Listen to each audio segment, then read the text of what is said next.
Bible, or if you didn't happen to bring one tonight, I think there's some on the back table. But we'd like to start in the book of Exodus tonight. Exodus chapter 1. Starting in Exodus without reading Genesis is a little bit like cheating. Because Genesis, of course, is written by Moses as well. Genesis, Exodus, and Leviticus kind of hold a special place in the Jewish scripture. Sometimes they're called the Torah or the Pentateuch, which is fancy Greek talk for 5 books. And they're connected to each other. In fact, the first word, and this is not evident by our English translations, but if you were to look at a Hebrew Bible, the very first word of Exodus would be the word "and." So Moses, as he writes here, is wanting to continue the story. And so he doesn't drop his pen much between Genesis and Exodus. It's an ongoing running sentence. My English teacher didn't like those, but there are a lot of them in the Bible. And then he goes on. So you'll see lots of connections. And even in this first chapter or two, you'll see lots of things that go back to Genesis and that remind us of the way God's at work there. Moses, of course, wrote Genesis so that the people who had been slaves in Egypt and indoctrinated by the ways of Egypt and the gods of Egypt, the worldview of Egypt, so that they would have a chance of knowing the true God, so that they would know where they came from. You know, our view of where we come from determines a lot of things about how we act. If we think we're just accidents and that life really has no meaning or purpose, then we're not going to value ourselves or anyone else. But if we know that we were created in the image of God and that we have worth and value, not in and of ourselves, but because of our Creator, and that every person we encounter also reflects the image of God and is to be treated with respect and is worthy of because they have value, that changes how we treat people. So Genesis is a very, very important book of the Bible and lays the foundation for everything that happens. So Moses continues in that line with Exodus, and he connects us back to the story. And you remember that Genesis ends with God's people there in Egypt. They were there because there had been a famine, and Joseph is second in command, and he provides for his people, and they're given some land off to the side there where they can shepherd because the Egyptians didn't really like shepherds. And so all is good. There are about 70, 75 if you count Joseph's children, and there they are in Egypt, and that's how Genesis ends. But things change. So look with me, if you will, at verse 1. These are the names of the sons of Israel that went to Egypt with Jacob, each with his family: Reuben and Simeon and Levi and Judah, Issachar, Zebulun, Benjamin, Dan, Naphtali, Gad, and Asher. The descendants of Jacob numbered 70 in all. Joseph was already in Egypt. So he's kind of catching us up. In this verse, you'll find an equivalent verse in Genesis in chapter 46, but this verse kind of connects us back. Now, Joseph and all his brothers and all that generation died. So some time has passed. But the Israelites were exceedingly fruitful. They multiplied greatly, increased in numbers, and became so numerous that the land was filled with them. Do y'all remember the command that God gave to Adam and Eve back in Genesis? And he told them not to eat from the tree, but he gave them another command too.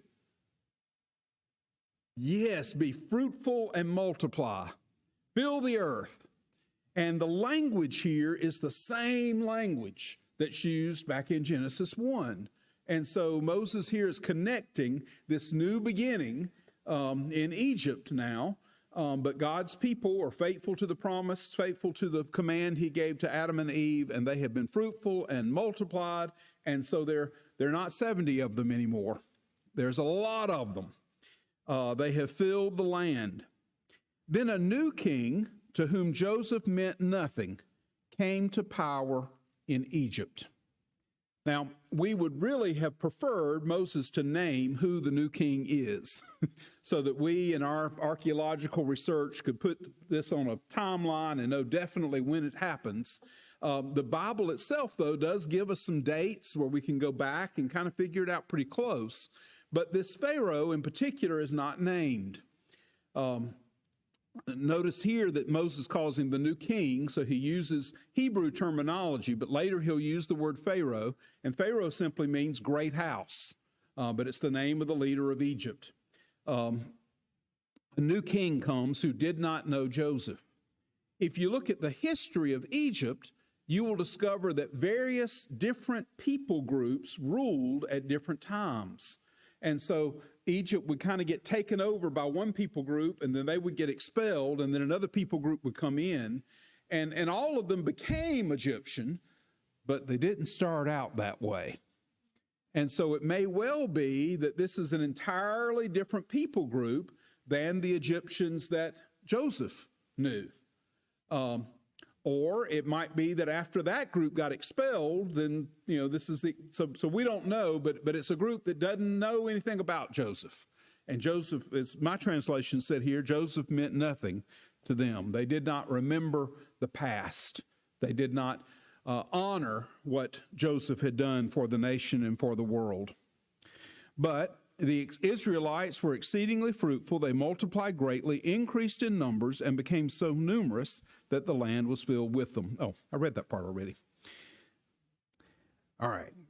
Look, he said to the people, the Israelites have become far too numerous for us. Come, we must deal shrewdly with them, or they will become even more numerous, and if war breaks out, we'll join our enemies, fight against us, and leave the country. So I mentioned that there's a historical strife in Egypt and different people groups kind of jockeying for power, and these verses kind of reflect that as well. And so this king, this Pharaoh, is concerned because God's people are numerous, and he is worried that they might be used against him. They might side with their enemies. They might take over, or they might leave the country, leaving them in bad shape. So verse 11, he put slave masters over them to oppress them with forced labor. And they built Pithon and Ramses as store cities for Pharaoh. So this was not an uncommon practice in the ancient world. Forced labor, slave labor was something that was part of life.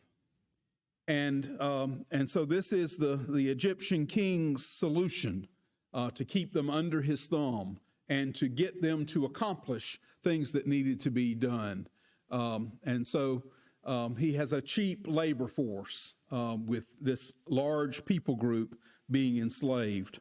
Archaeologists, of course, have found these two store cities, and they have an interesting history as well.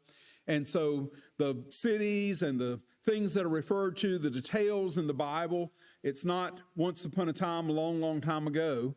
They have a basis in history and archaeology, and archaeology has never dug up anything that disproved God's word. In fact, the more they dig up, the more it complements and enlightens and helps us to understand these passages better. There was a period of time where scholars were fond of saying that there was no archaeological evidence that the Hebrews were ever in Egypt. And that was their way of, I guess, throwing shade on the Bible or causing people to kind of question some things. But guess what? Now there is. They have discovered homes of Hebrew architecture. They have discovered Hebrew names and slave lists and shopping lists and all the everyday kind of stuff that you would expect to find has been found. And so now there's lots of evidence to that regard. And so we know that God's word really is true. But the more they were oppressed, verse 12, the more they multiplied and spread. So the Egyptians came to dread the Israelites. Prejudice. Where does it come from? The class that I teach for the high school, I use this as an example from time to time because there's a problem in our world, a big problem. And racism, prejudice is a symptom of it.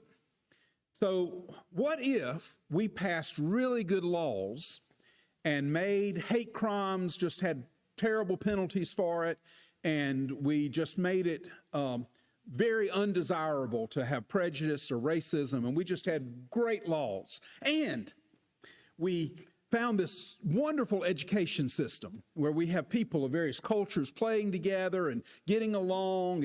And what do y'all think? Y'all think we can wipe out racism?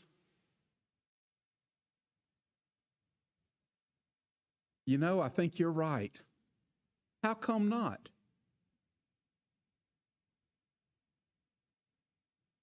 Okay.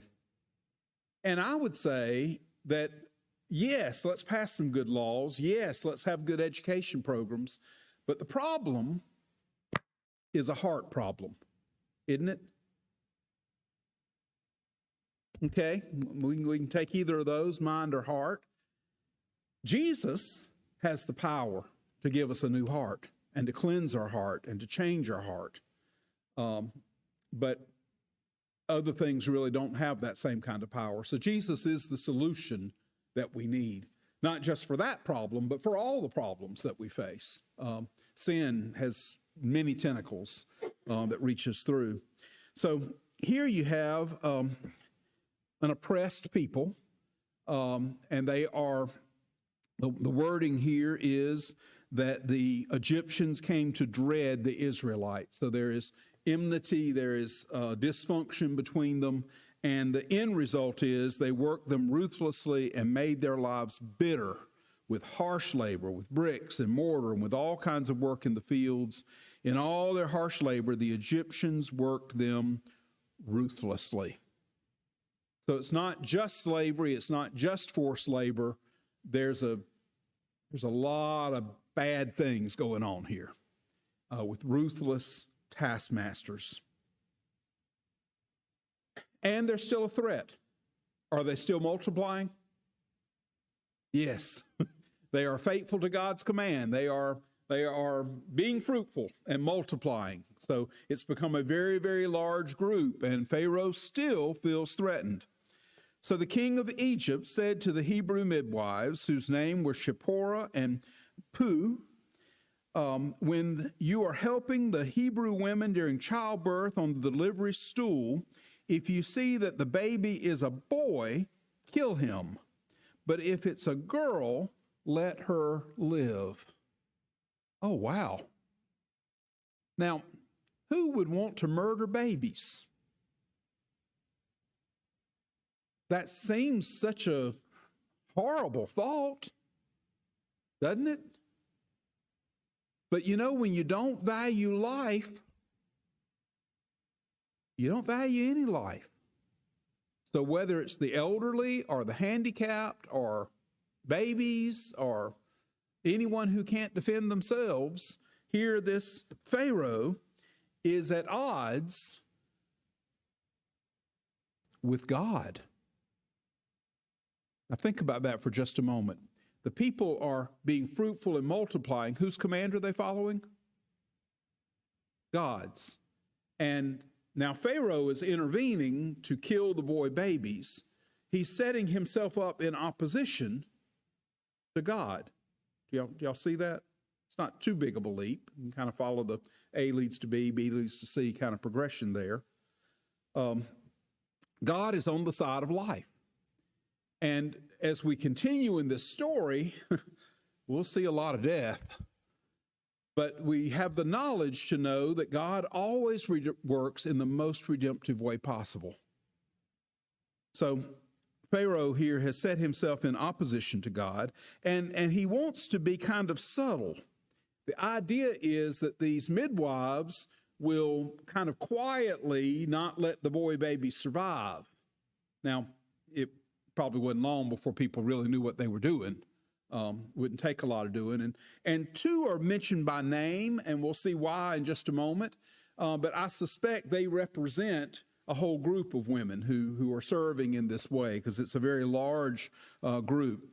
And in Hebrew culture there, the midwives were kind of the folks who would see someone through their entire pregnancy. So it's not like they just show up at the last minute and there they are.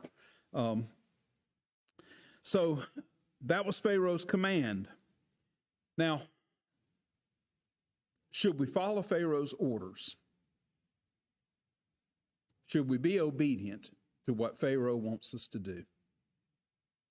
I was a psychology major in college, and there are all kinds of just terrible studies that have been done in the history of humanity. But this particular one, they would put somebody, they would attach electrodes and things to them, and the person was part of the experiment, so they weren't really being hurt. But they bring somebody in and they say, okay, every time they get an answer wrong, shock them.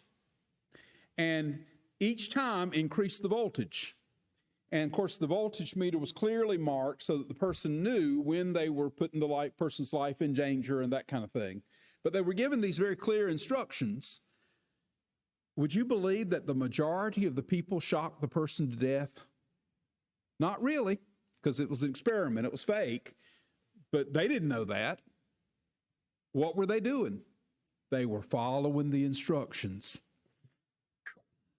So these midwives could have just fallen in line, but that isn't what they chose to do. Look at verse 17.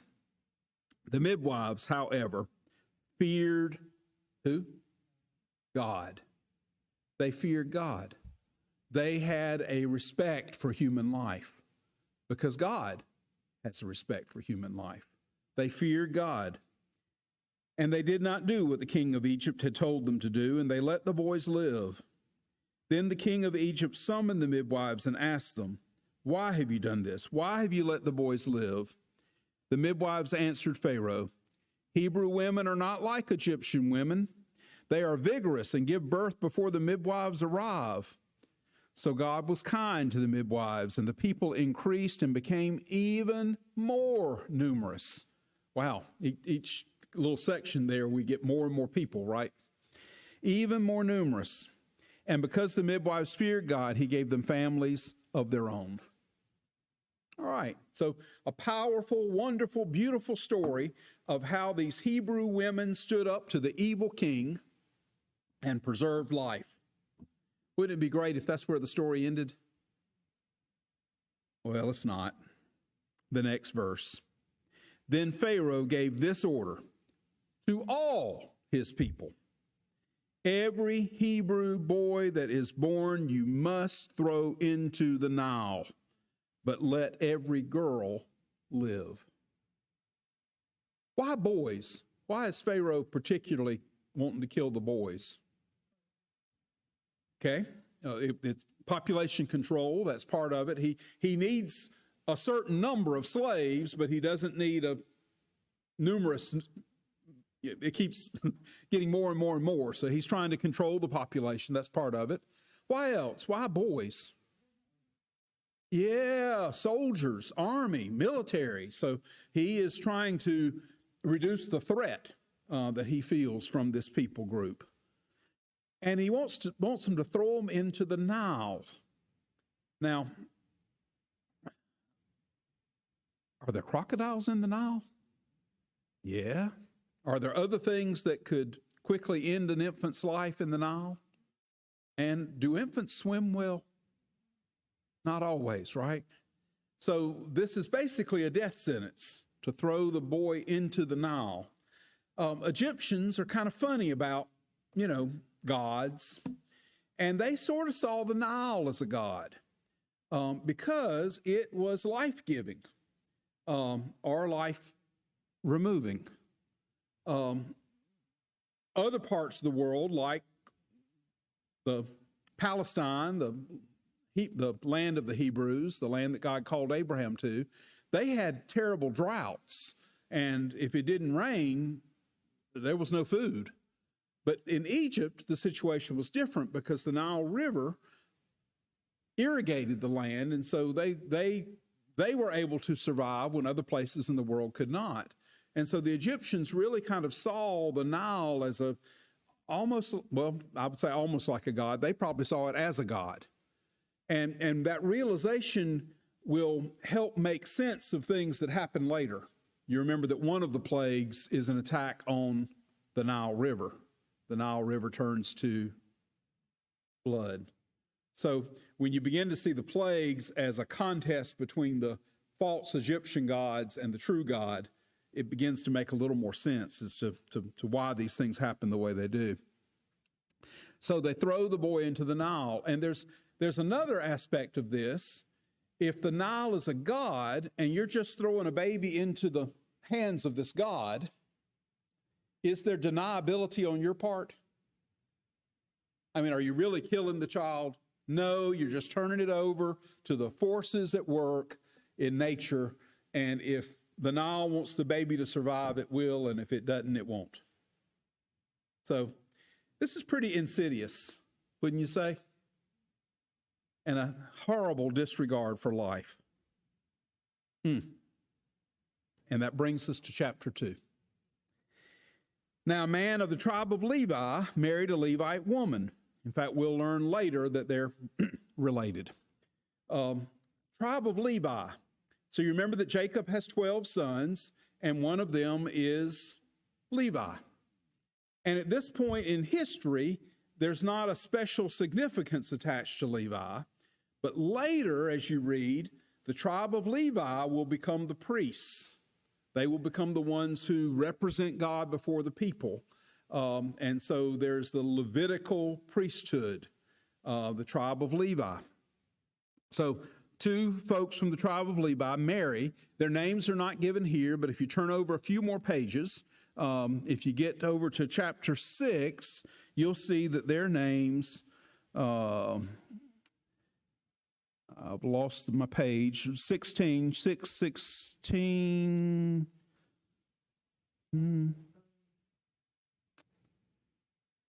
Let's see.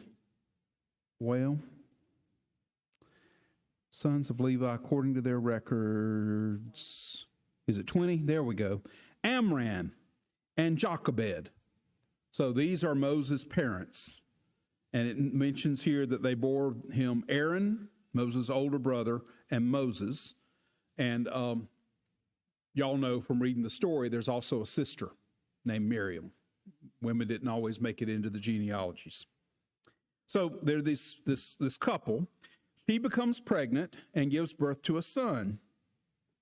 And when she saw that he was a fine child, she hid him for 3 months. Did she obey Pharaoh's orders? No, she didn't. Now, y'all have read Genesis. I know you have. And y'all remember the creation story, right?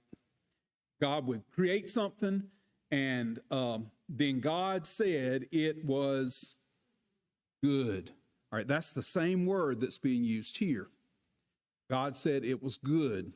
So this is a good child, a handsome child, and she hides him for 3 months. Now, I don't know if anybody's ever had experience trying to hide a baby. You know, in scary movies on TV or that kind of thing, sometimes when the enemy or the intruders come in, you know, they're trying to keep the baby quiet or that kind of thing. 3 months would be a long time, wouldn't it? So, but when she could hide him no longer, verse 3, she got a papyrus basket for him and coated it with tar and pitch. Now, my translation says basket. I get a little disturbed with people that translate because I'd really rather them keep the connections for us to see. This word occurs twice in the Bible. Here it's translated basket, but in Genesis chapter 6, it's translated as the word ark. Yes. So they build an ark for little Moses, but smaller than the one Noah built. But it serves the same purpose, and it's filled with tar and pitch just the way the ark was. And so there's some parallels there. And just as the ark saved Noah and his family, God's redemptive work, here this ark, this basket that Moses' parents had put together will save him. They placed the child in it and put it on the reeds along the bank of the Nile. His sister stood at a distance to see what would happen to him. Then Pharaoh's daughter went to the Nile to bathe, and her attendants were walking along the riverbank. She saw the basket among the reeds and sent her female slave to get it. She opened it and saw the baby. He was crying. She felt sorry for him. "This is one of the Hebrew babies," she said. Then his sister asked Pharaoh's daughter, "Shall I go and get one of the Hebrew women to nurse the baby for you?" "Yes, go," she answered. So the girl went and got the baby's mother. And Pharaoh's daughter said to her, "Take this baby and nurse him for me. I will pay you." So the woman took the baby and nursed him. And when the child grew older, she took him to Pharaoh's daughter, and he became her son. And she named him Moses, saying, "I drew him out of the water." Wow. Kind of a God moment, wouldn't you say? Miriam she's not named here, but we'll learn later. It's Miriam is watching over this baby, and she's there at an opportune moment, and she speaks the right words, and Pharaoh's daughter is receptive and doesn't want to see harm come to the child, and so Moses becomes her son. The story is written from a Hebrew perspective, and the name Moses means drawn out of water, and that becomes significant later. Moses is going to raise the staff when they get to the Red Sea, and what's going to happen? The sea's going to part, right? So all kinds of little connections here, but it's a play on words because Moses' name also has significance in Egyptian, in the Egyptian language, and so just rich cultural meanings there. So between verses 10 and 11, there's a time jump. Here we're not told how much time, but if we read the book of Acts, we learn that it is 40 years. Now, where is that in the book of Acts? Y'all remember there was a deacon named Stephen, and the people decided they were going to murder Stephen. He gives a long sermon where he summarizes everything in the Old Testament. And he picks the story of Moses because he wants the people to know that they have always turned on their leaders, just like they turned on Jesus. And so he uses this story as an example, but he gives us some details that the Exodus account doesn't give us. And so we know that it's when Moses is 40 years old that chapter 2, verse 11 begins. In Exodus, it just says one day after Moses had grown up. But he's 40 years old at this point. How long did Moses live? Anybody remember? 120 years.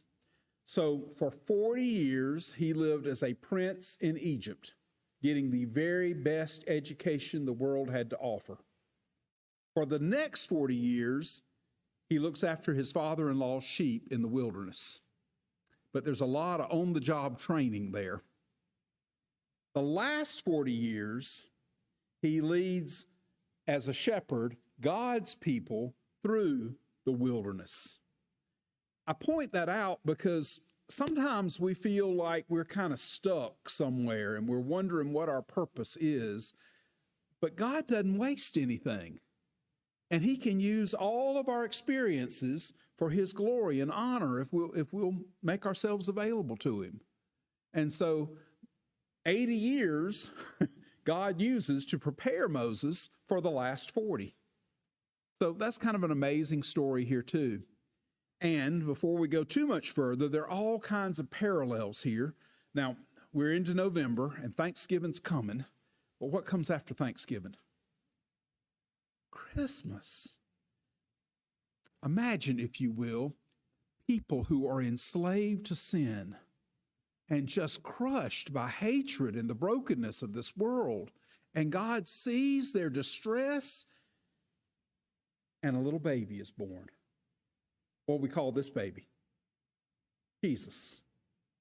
So there are parallels between the story of Moses and the story of Jesus. And Matthew in particular, as he writes his gospel, wants us to understand that one greater than Moses has come. And he does that in some beautiful and powerful ways. And so as you read the story here, kind of realize that there's some patterns that are being established that we will see repeated, and particularly as it relates to Jesus. And near the end of this Pentateuch, 5 books, Torah, Moses will tell us that one greater than he is coming, and that the people just better listen to him. So we get prepared. One day, after Moses had grown up, he went out to where his own people were and watched them at their hard labor. he saw an Egyptian beating a Hebrew, one of his own people. Looking this way and that and seeing no one. Y'all ever done that, by the way? Looked around to see who might be watching? Why you do that? Why do we do that? What's that? All right, to see somebody's watching, but what's behind that? We're up to no good. Yes, if it was something we didn't mind everybody seeing, it wouldn't bother us. But if we're going to do something that we know might not be the right thing, we kind of look around to see if anybody's going to notice, see if we can get away with it. And that's what Moses does here. Has human nature changed, by the way? No, it hadn't. Looking this way and that and seeing no one, he killed the Egyptian and hid him in the sand. Now, I don't know how y'all feel about murderers leading God's people. I don't know if the pulpit committee would have called Moses, but God did.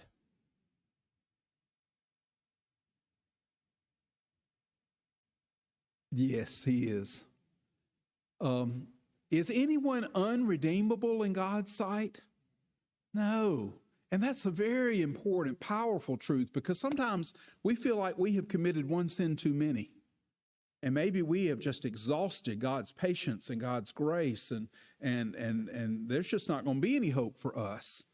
But we know from what Jesus did for us on Calvary's cross that God is able and willing to cleanse us from all sin. And even a murderer like Moses can be used by God in a powerful way. But there's also a pattern here that we need to be alert to. Moses, y'all don't tell anybody, Moses has some anger issues. And we'll see that a few more times as we keep reading this story. But here we are at the beginning of it. Does Moses know who he is based on these verses? Well, look at it carefully. He does. One of his own people, right? So he knows he's a Hebrew. He knows they are Egyptian. So that colors the what happens here. Let me skip for just a moment and read to you part of Stephen's speech. This is Acts chapter 7. Acts chapter 7, because Stephen gives us more detail. And I'm going to start at verse 20. So if you're able to turn, you can. But Acts 7:20. At that time, Moses was born, and he was no ordinary child. For 3 months, he was cared for by his family. When he was placed outside, Pharaoh's daughter took him and brought him as her own, and Moses was educated in all the wisdom of the Egyptians and was powerful in speech and action. Now, hang on to that, because when we get to the next chapter, Moses will deny that he is able to speak. But Stephen here tells us he was powerful in speech and in action. When Moses was 40 years old, he decided to visit his own people, the Israelites, and he saw one of them being mistreated by an Egyptian. So he went to his defense and avenged him by killing the Egyptian. Moses thought that his own people would realize that God was using him to rescue them, but they did not.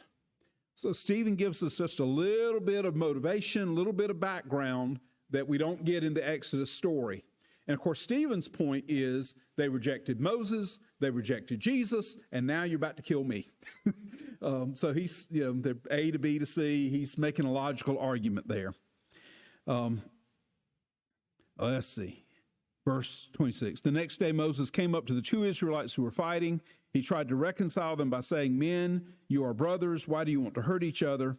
But the man who was mistreating the other pushed Moses aside and said, "Who made you ruler and judge over us? Are you thinking of killing me as you killed the Egyptian yesterday?" And when Moses heard this, he fled to Midian, where he settled as a foreigner and had 2 sons. So we get a little more insight from the New Testament account of this story. All right, where did I stop? Did I read verse 12 of chapter 2? Looking this way and that way, seeing no one, he killed the Egyptian, hid him in the sand. The next day he went out and saw two Hebrews fighting. He asked the one in the wrong, "Why are you hitting your fellow Hebrew?" Why are they hitting each other? Why do people hit each other? All right, we get angry. We don't get what we want in a particular situation, or when we want it, or how we want it, right? Don't get our way. Okay, they're fighting.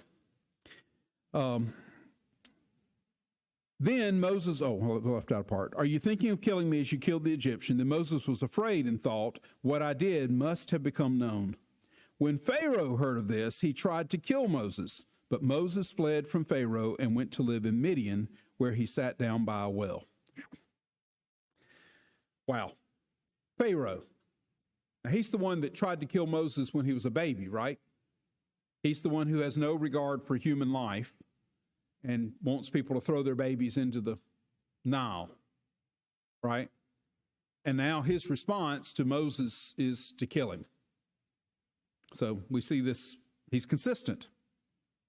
So Moses realizes he's in bad shape and flees.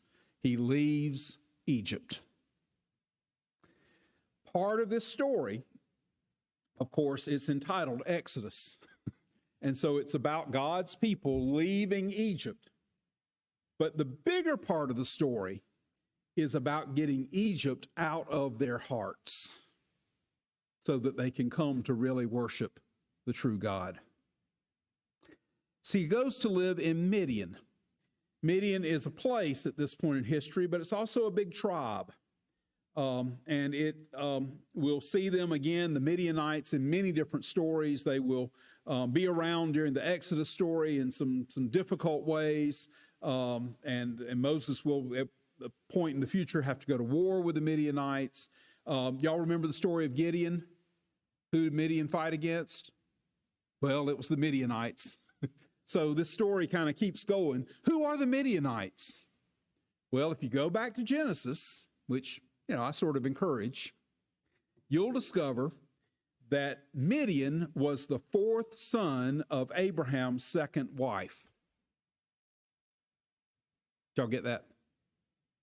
So drawing out the family tree, are the Israelites and the Midianites related? Yep, they are. Now, in Genesis, everybody's related. Matter of fact, today, everybody's related. Not just in Woodruff, but worldwide. But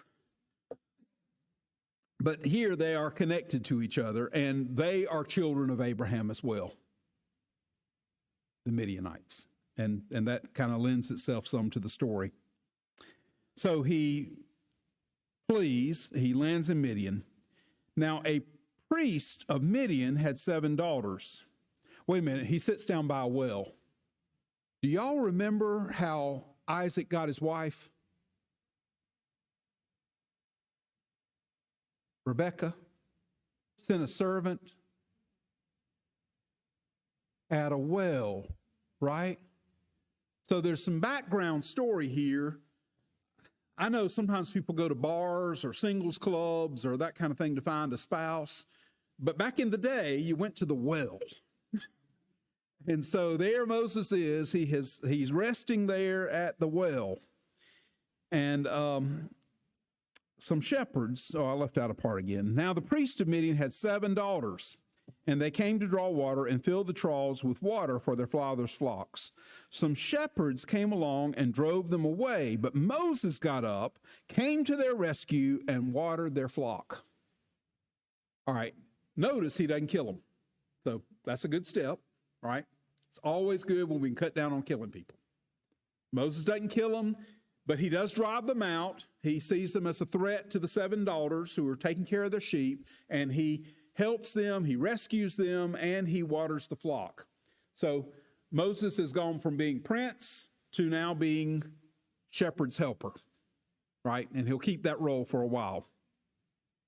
When the girls returned, they asked Reuel, their father, They returned to rule their father, and he asked them, "Why have you returned so early today?" They answered, "An Egyptian rescued us from the shepherds. He even drew water for us." Ooh, y'all remember what his name means?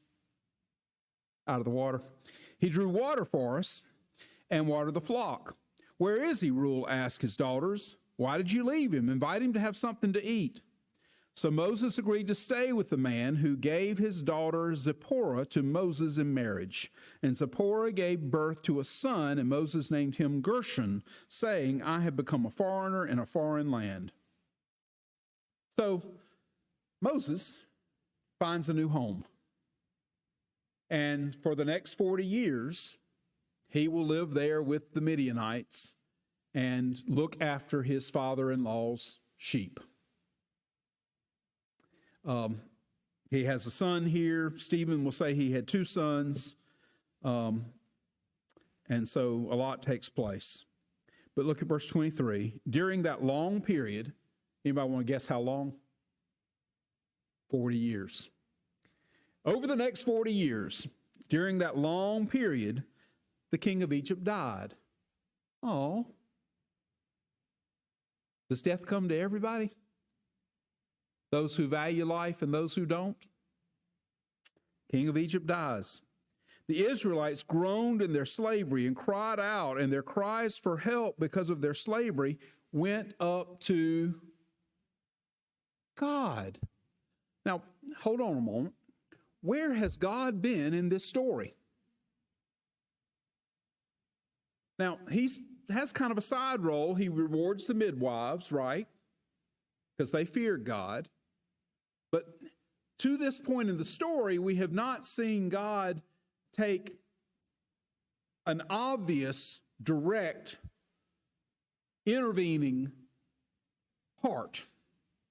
Or have we? Has God been at work behind the scenes? Is God at work behind the scenes in our lives? Yes. So sometimes people will say, why can't it be like it was in the Bible, where the Red Sea parts and manna and quail fall from the sky, and where it's just evident that God is there and we could put our trust and faith in him? Did the Israelites put their faith and trust in God when they saw those things? Well, some of them did, but most of them grumbled and complained and kept on, didn't they? So perhaps that's not the solution. But even in this story, there's a period where God appears to be silent. Is God silent? No, he's not silent. And he knows what's going on. And these last verses of chapter 2 cement that thought for us. During that long period, the king of Egypt died. The Israelites groaned in their slavery and cried out, and their cry went up to help because of their slavery. Their cry for help because of their slavery went up to God. God heard their groaning, and he remembered his covenant with Abraham, with Isaac, and with Jacob. Connecting us back to the Genesis story, right? So God looked on the Israelites and was concerned about them. Now, I don't want you to get the idea that God has sort of been oblivious and now he's concerned, because that really isn't the way that works. But it is kind of the way this is written. And so we know that God is about to intervene.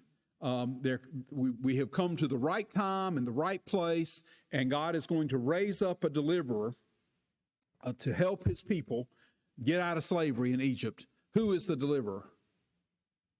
It's going to be Moses, this Egyptian prince who murders people and now looks after his father-in-law's sheep.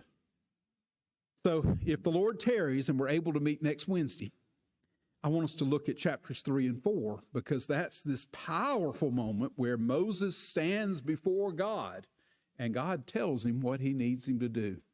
Does Moses like this idea? No. And he comes up with every reason he can think of not to do what God wants him to do. And yet God has uniquely prepared Moses. He's been at work behind all the scenes to bring Moses to this point in his life. It's a powerful, powerful story. And it helps us to know that God is also at work in our lives, even through things that may not seem terribly miraculous or eye-opening. God is at work and He has things He wants us to do. He's preparing us, and He will put us to use in His service. Well, thank you for bearing with me as we've looked at this passage tonight. Father, thank you for your word.